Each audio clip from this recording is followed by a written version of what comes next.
Hello friends, my brother and sister. Welcome back again sa The Quarries Tanim ng Panginoon. This time guys, isi-share ko po sa inyo blood type diet.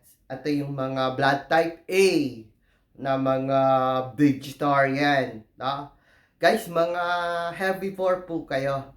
Why? Kasi yung digestive tract po natin ay very sensitive po. At saka low hydrochloric acid po tayo. Meaning, nahihirapan po tayo mag-digest ng mga pagkain matitigas. Especially yung mga karne. So, lahat ng mga blood type A ay prone na po tayo sa uric acid. Yung mga nagkakaroon ng gouty arthritis. Okay? At low blood rin po ang lahat ng A at saka AB. No? Normally, ang BP nyo po guys ay dapat nagre-range lang po yan ng 90/80. Pag lumampas po kayo dyan, high risk na po sa heart diseases at saka heart failure.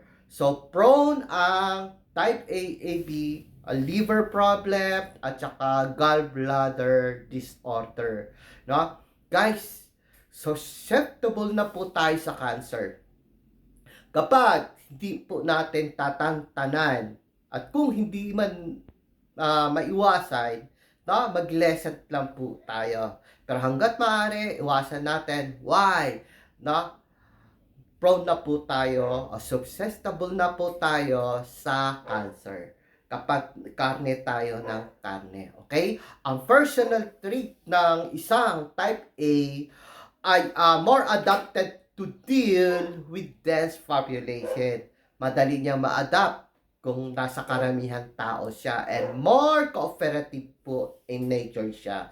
Ang problema ng AB, no, are fully seated po siya for the intense highly pressure, no, kapag nangunguna siya. Bakit? Kapag na-stress, nagkakaroon siya ng problema, madali po siyang ma-stress. Okay? So, yung heavy and intense strenuous exercise ay hindi po pwede sa inyo yan. Why? Kasi nai-stress yung mga cells natin at saka yung mga tissues natin. Guys, alam niyo naman kapag na-stress ang mga yan, na parang si Doc Willie Ong na-stress, ang dulo noon ay cancer. Okay? Ang number one killer ng blood type A at saka AB, ito na nga po yung karne ng manok, karne ng baboy, at saka karne ng baka. Pero yung mga isda, okay po kayo dyan. Okay? Bawal din sa inyo yung beans, no? Mga eggplant, no? Mga cabbage, mga sweet potatoes, no? Mga tomato. Bawal sa inyo yan. No? Again, di man kayang alisin kagad-agad, pero minimal lang dapat. No? Hindi, wag mo i-career. No? Wag yung araw-araw, ganun na lang lagi kinakain natin. Mga mangga, mga papaya, no? Mga oranges, no? At saka yung mga sa seafoods, no? Bawal sa inyo yung crabs, yung mga may shells, no? At saka yung mga shrimps, bawal sa inyo yan. No? Ano pa? Ano pa yung hindi pwedeng kainin? No? Ng mga blood type A at saka AB. No?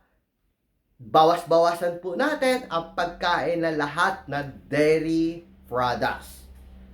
Ano pa? Yung mga wet products, tinapay, cake, na yung mga pasta, nakapaborito ko pa naman yan.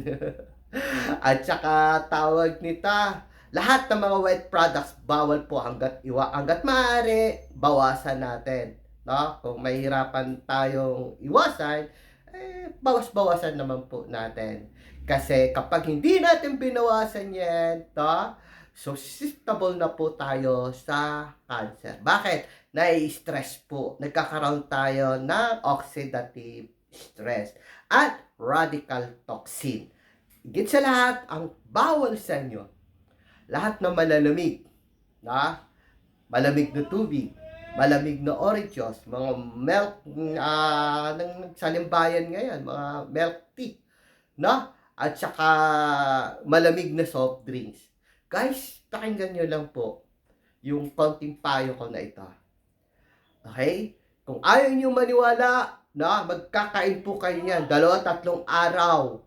Na, believe me, na, may resulta ka agad. Okay? Nangyari po sa akin yan, blood type O ako, kinain ko yung mga bawal, after 2 days, ang sama ng pakiramdam ko. Kaya sa lahat ng blood type A at saka AB, sundan nyo lang po yung mga pagkain na hindi akpa sa inyo. Thank you so much and God bless us.